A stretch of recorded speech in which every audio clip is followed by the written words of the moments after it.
In this video, I'm going to show you the most important tools and shortcuts to create virtually any shape in Adobe Illustrator.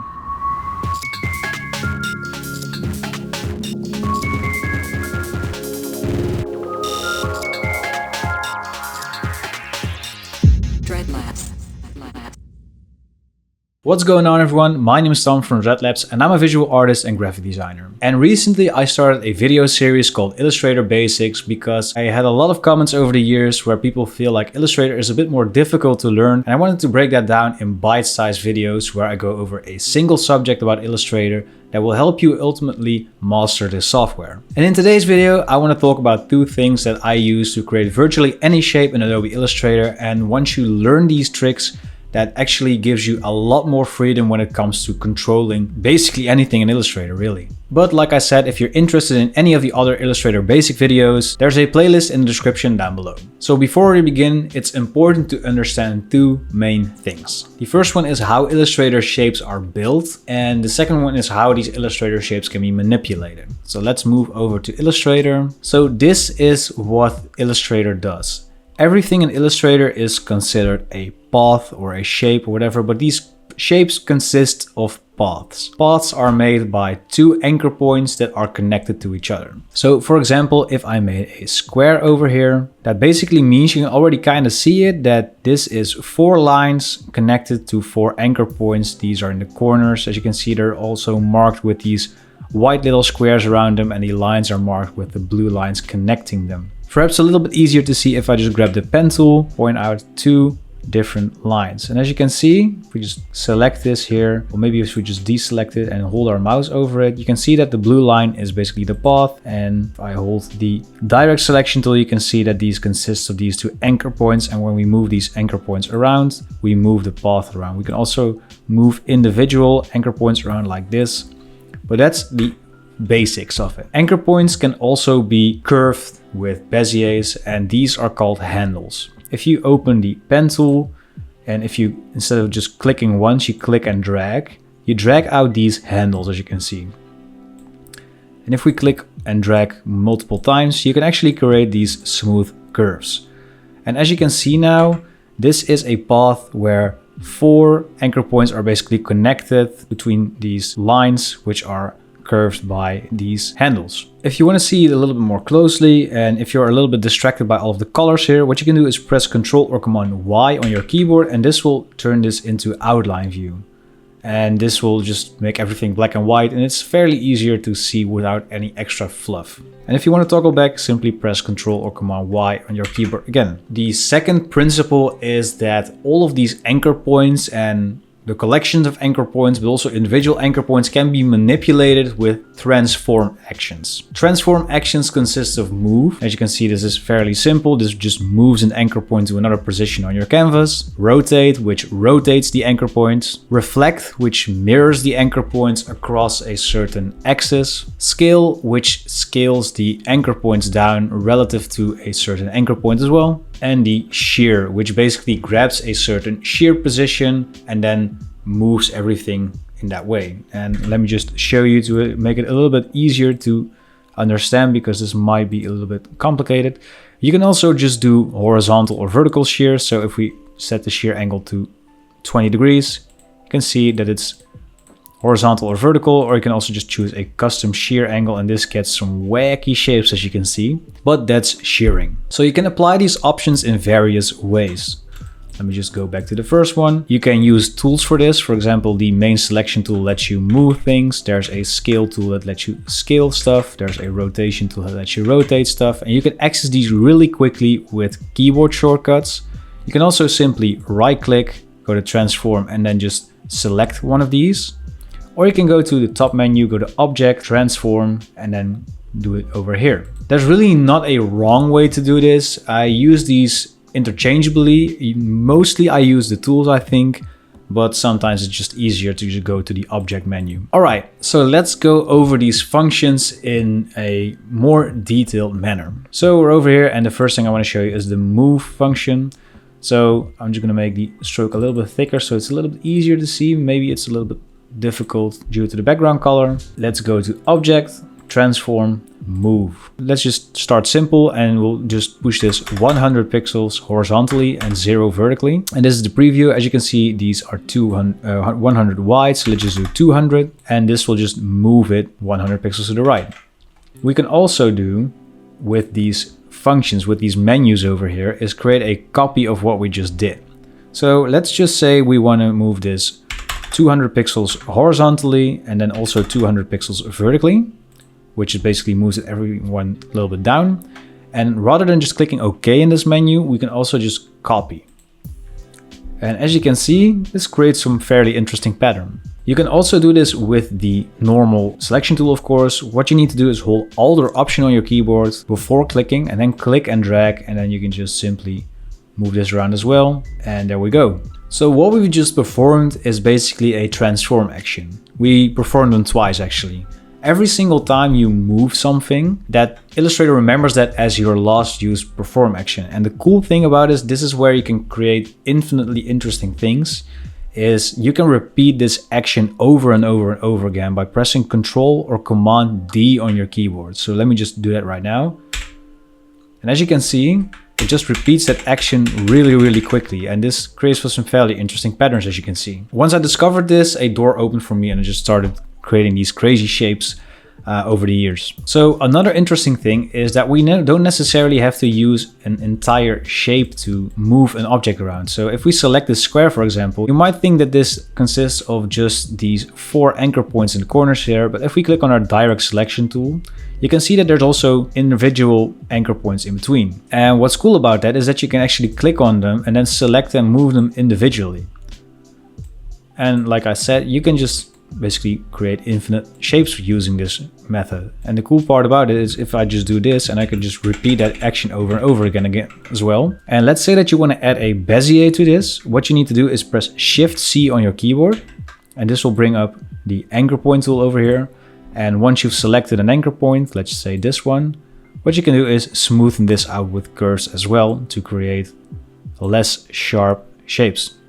So let's just Ctrl Z again to make this a normal square again and show you what you can do as well. So let's click and drag and we'll make a selection here of these 2 anchor points.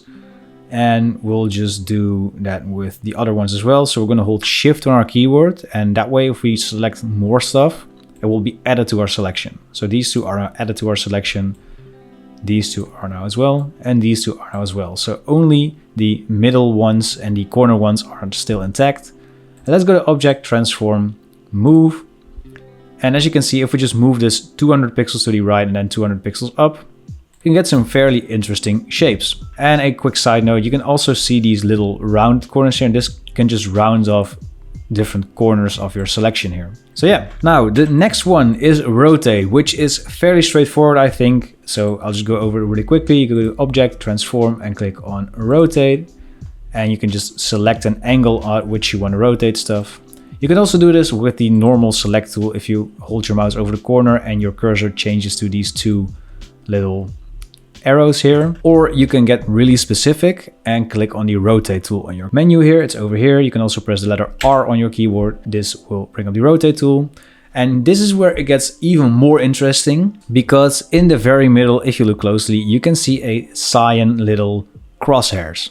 I'm not sure what this thing is called. I usually call it the rotation axis or anchor point or whatever. But just for the sake of this tutorial, I'm going to call this axis so you don't get confused between the axis and the anchor points of the shape. And this is basically where your shape will rotate around. So if we click and drag, we can actually rotate this. And while you're rotating, it might be interesting to say, if you hold Alt or Option on your keyboard, you can actually make a copy, just same way as when you did this with moving. And if you hold Shift, you can actually rotate this in 45-degree increments to create cool shapes. Let's go back for a minute, because I want to talk a little bit more about this anchor point. Cool part is, if we click on the anchor point here on the right, for example, you can see that the crosshairs, the rotation axis, has now shifted towards that anchor point. And you can use this to basically click anywhere. And with a single click, you can see, you have to click twice actually, because the Illustrator thinks that you're going to rotate, but let's just click on here. And now your shape will rotate around that anchor point here. So why is this so interesting? Now, let's say that we want to rotate this 45 degrees. So we'll hold Alt and Option on our keyboard and Shift like this. We now have this second square, and if you remember, if you press Ctrl or Command D on your keyboard, you can repeat this transform action to create some fairly interesting shapes, as you can see. Let's just go over that one more time. Let's select this little line right here. It's just a simple line, and if we press the letter R on our keyboard to bring up the transform tool, you can see that this cyan crosshair thingy is in the middle. Let's just click on it here in the center and the bottom. And to bring up the transform menu quickly now, hold Alt or Option on your keyboard and click again on that anchor point, and then click again. And let's just say that we want to have an angle of 10 degrees and we'll make a copy. And now we can just press Command D until we have reached this really cool rotational shape. I hope that so far the video is already like sparking some interest and you feel like you can create some stuff already. But before we move on to the next one, I just wanted to take a little time to talk about my channel. I actually create weekly YouTube tutorials for free for you guys to watch. And if you want to see a better overview of all of my tutorials, you can go to my website because the tutorials are on there as well. And you can filter by design style, by software, as well as by either graphic design, motion design, or freelancing, because that's also where I make videos in. And the thing is, all of these videos are for free. On the website, there's even a couple of extra videos, by the way, that are for free. But the point is, I need to maintain an income out of this to keep doing this on a weekly basis. And in order to do that, I need your help. By becoming a Patreon member or by buying something from my asset web store, you support my channel and you make me able to keep creating these videos for you guys. And if you don't have the budget for that, of course, it's completely fine, because liking this video, leaving a comment down below and subscribing to my channel, ringing that notification button also does a lot, and it's free. And a plus side is you'll never miss a future tutorial. Now let's move on to the next one, which is, if you remember correctly, reflect. So we have some stuff over here from the move. Let's just ignore that for a second. And I made this wacky shape over here. So I'm going to show you real quick how I did that. Basically, I grabbed an ellipse tool. And maybe you were already wondering this after you saw the square over there, but in order to make more anchor points, as you can see, this circle only has 4. You can go to Object, Path, Add Anchor Points, and it will just add in anchor points in between every other one. I have this shortcut to Control or Command 4 on my keyboard, so if I press Control Command 4 again, I actually add more. And now I just simply make a selection out of all of these. And I can just go to Object, Move, and move this maybe only horizontal. And this actually already gets you that really wacky shape. Let's just move this back to 100. We'll just repeat it, so now it's 200. I think this is kind of what I meant. Anyways, let's put it over here and we'll bring up Reflect. So Reflect is also fairly easy. What I usually do if I need to mirror something is simply right click, go to Transform, Reflect. And as you can see, you can just either do this horizontally or vertically. And you can also, like with the shear, use a custom angle in what you want to reflect. This makes it a little bit complicated, but let me just show you a way to actually create mirrored and symmetrical things. So let me just move this off to the side here. And what I usually do is I just grab my pen tool and I just create a simple line. I click once, hold Shift on my keyboard to make it straight, and then click once again. And this is just a simple line. And I'm going to click on Align to Artboard here at the top and just align it to the middle here. And now let's say that I have a lot of intricate shapes over here and I want to mirror that to the other side to make a symmetrical artwork. I'm going to simply select this and click on the letter O on my keyboard to bring up the Reflect tool, which is over here. It's underneath the Rotate tool. So now, as you can see, that little anchor point is back again. But in order to reflect something using the Reflect tool, we need to have 2 anchor points basically, because yeah, you basically, if you mirror something, the mirror has to like have a specific position, if that makes sense. You can reflect something between that, if that makes sense. Let me just show you what I mean, maybe a little bit easier. Let me just click on the top anchor here and then again on the second one here, and this will just mirror it. You can do the same thing again by clicking here once and then clicking at the bottom again, but this time I'm going to hold Alt or Option on my keyboard before I click the second time, and this will create a copy. So what I meant by just having these 2 anchor points is basically, if you can click here, nothing happens because Illustrator doesn't know whether to create a mirror between here and where else. So for example, I can just click here and this will create that imaginary line in between which it would be mirrored, if that makes sense. So for example, let me just rotate this line this way and select our shape again, bring the Reflect tool and then click again on the anchor points. And as you can see, it's now mirrored between that line. I don't know why I thought it was a good decision to get this color for you guys. So maybe that's a little bit easier to see. But yeah, that's how the Reflect tool works. And the next one is scale. I'm just gonna fill this up, and it's actually a fairly easy way to do this. So what you need to do is you can select your shape or whatever you want to scale down. And this can also be done with the normal selection tool, as you can see right here. And if you hold Alt Option, it will scale something from the middle on out.